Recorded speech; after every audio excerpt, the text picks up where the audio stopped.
El día de hoy les hablaremos de las normas técnicas relativas a las etapas de reconocimiento y revelación de hechos económicos, financieros, sociales y ambientales, y de las normas técnicas relativas a los activos. El grupo de trabajo está conformado por José Steven Franco, María Camila Rubiano, José Brian Laguna y Brandon Javier Guerrero.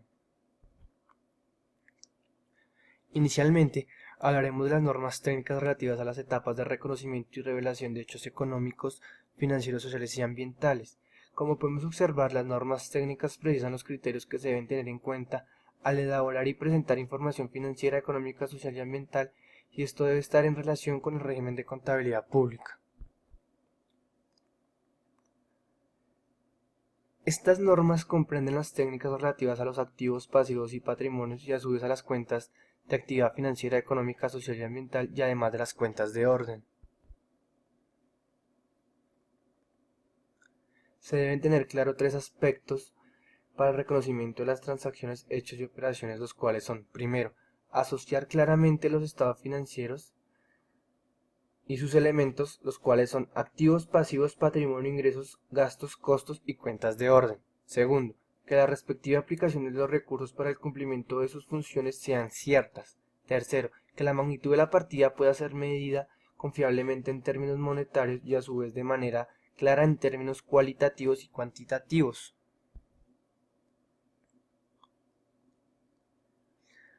Las diferentes bases de evaluación permiten reconocer y revelar las transacciones, hechos y operaciones de una entidad pública que se ajusten a los propósitos de control, rendición de cuentas y gestión eficiente y transparente. Cuando hablamos de estas normas técnicas debemos tener en cuenta el concepto de costo histórico, el cual representa la asignación de valor a los derechos, bienes y servicios y obligaciones y demás transacciones en el momento en el que suceden. El costo histórico está conformado por el precio de adquisición o importe original, más todos los costos y gastos incurridos para la prestación del servicio, utilización o enajenación.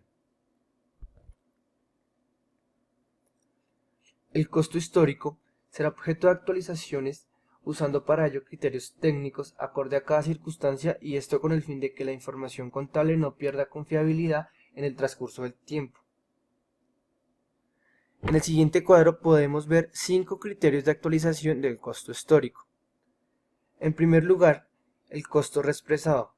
Corresponde al costo histórico actualizado al valor corriente mediante un reconocimiento de cambios de valor ocasionada por la exposición a fenómenos económicos exógenos como a la tasa representativa del mercado, los pactos de ajuste, las unidades de valor real o VR o cualquier otra modalidad admitida formalmente. El criterio de valor presente neto corresponde al valor que resulte de disminuir la totalidad de los flujos de efectivo futuros que puedan generar un activo o pasivo empleando una tasa de descuento. El tercer criterio, el costo de reposición, corresponde al valor que se debe pagar para adquirir un activo similar al que ya se tiene. El cuarto criterio, el valor razonable, corresponde al precio que se pagaría por un activo o el importe por el cual se cancelaría un pasivo en una transacción realizada entre partes interesadas. Este valor se puede determinar en un mercado activo, el cual es un espacio de transacciones que fluyen y en el cual participan múltiples agentes y en donde se forman los precios por la interacción de oferta y demanda. Y el otro criterio es el valor de realización, corresponde al importe en efectivo o el equivalente mediante el cual se espera sea convertido un activo o liquidado a un pasivo.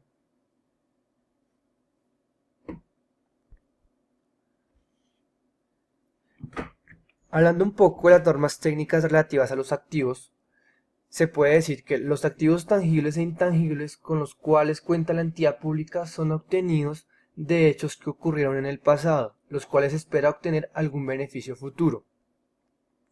Desde el punto de vista económico, los activos surgen como consecuencias de transacciones que implican el incremento de los pasivos o del patrimonio o la realización de ingresos.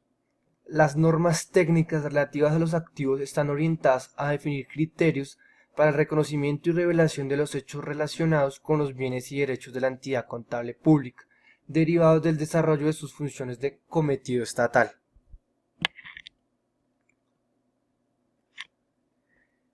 Las inversiones y instrumentos derivados. Las inversiones representan recursos aplicados en la creación y fortalecimiento de empresas públicas y entidades de naturaleza privada. Son la adquisición de valores como títulos e instrumentos derivados en cumplimiento de políticas financieras, económicas y sociales del Estado, y como consecuencia pueden generar utilidades. Las inversiones se deben reconocer por su costo histórico e irse actualizando mediante la intención que se le esté realizando, ya que se deben proporcionar la información suficiente con el fin de reconocer la importancia que ésta tiene para la entidad. Rentas por cobrar. Estas están constituidas por los derechos tributarios pendientes de recaudo, exigidos sin contraprestación directa, que recaen sobre la renta o la riqueza en función de la capacidad económica del sujeto pasivo, gravando la propiedad, la producción, la actividad o el consumo.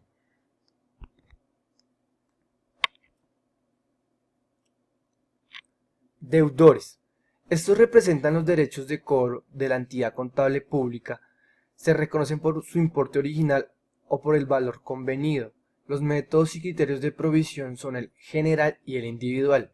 En el método individual se analiza la antigüedad y la condición que tenga cada uno de los deudores. En el método general se basa en la estimación de un porcentaje sobre el total de deudores y se establecen rangos por edades de vencimiento. El reconocimiento de esta provisión afecta directamente el gasto.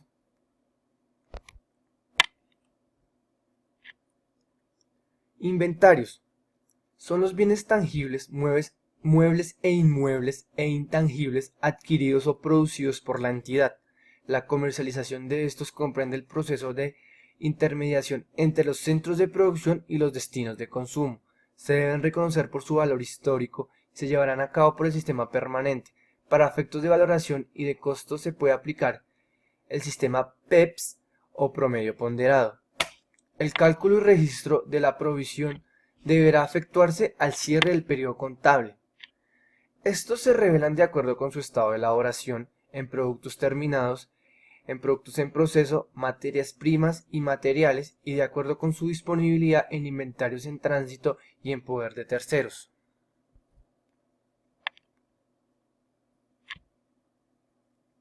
Propiedades, planta y equipo. Comprende los bienes tangibles de propiedad de la entidad que se utilizan para la producción y comercialización de bienes y la prestación de servicios. Estos deben reconocerse por su valor histórico. Los bienes recibidos en permuta se reconocen por el precio pactado. Las adiciones o mejoras de estos activos se reconocen como mayor valor de este y afectan el cálculo futuro de la depreciación. Esta depreciación debe reconocerse de acuerdo a su vida útil, estimada aplicando métodos de valor técnico. Dicho reconocimiento de depreciación afecta directamente el gasto o el costo. Cabe resaltar que las propiedades planta y equipo deben reconocerse y revelarse de acuerdo con su naturaleza y capacidad de desplazamiento. Y además, las depreciaciones y amortizaciones acumuladas constituyen un menor valor de la propiedad planta y equipo.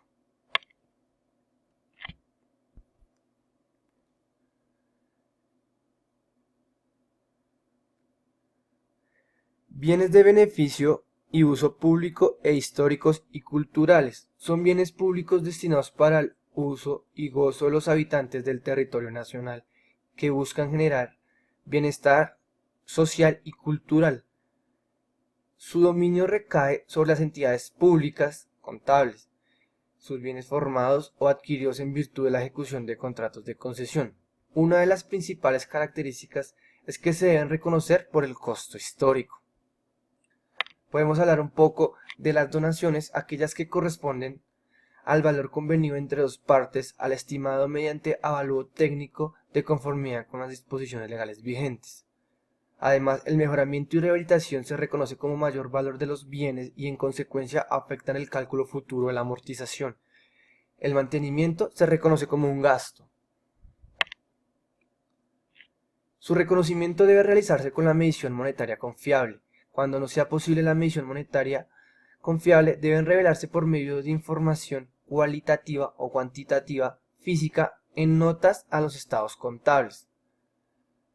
Además, los que se nos encuentren amparados por contratos de concesión deben amortizarse para reconocer C. El deterioro por la pérdida de capacidad de su utilización, y el registro de la amortización afecta directamente el patrimonio. Recursos naturales no renovables. Estos son bienes que por sus propiedades se encuentran en la naturaleza sin que hayan sido objeto de transformación. Se deben reconocer y actualizar mediante la aplicación de metodologías de reconocimiento de valor técnico, y estos se agotan en la medida en que son extraídos. Este agotamiento debe revelarse por separado como un menor valor de los mismos, y si se revelan atendiendo la actividad de explotación y las características del recurso natural.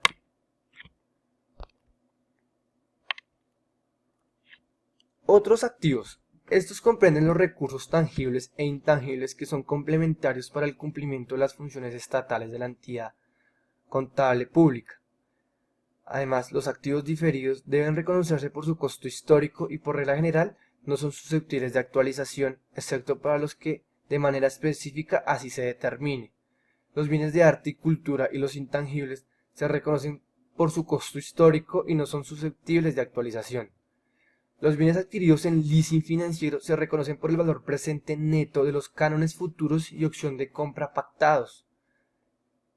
Las obras y mejoras en propiedad ajena diferentes de las susceptibles de ser reconocidas como propiedad, planta y equipo se amortizarán durante el periodo menor que resulte entre la vigencia del contrato que ampare el uso de la propiedad. El valor de los intangibles adquiridos y los desarrollos se amortizará durante el lapso que corresponda a la recuperación de la inversión en que se incurrió. Los bienes adquiridos en leasing financiero son objeto de depreciación para reconocer la pérdida de capacidad operacional por su utilización. Con esto damos fin al tema de las normas técnicas relativas a los activos. Aquí les damos un poco, les mostramos las bibliografías y los documentos de donde nos basamos para realizar la exposición. Y por último, le decimos muchas gracias por su atención.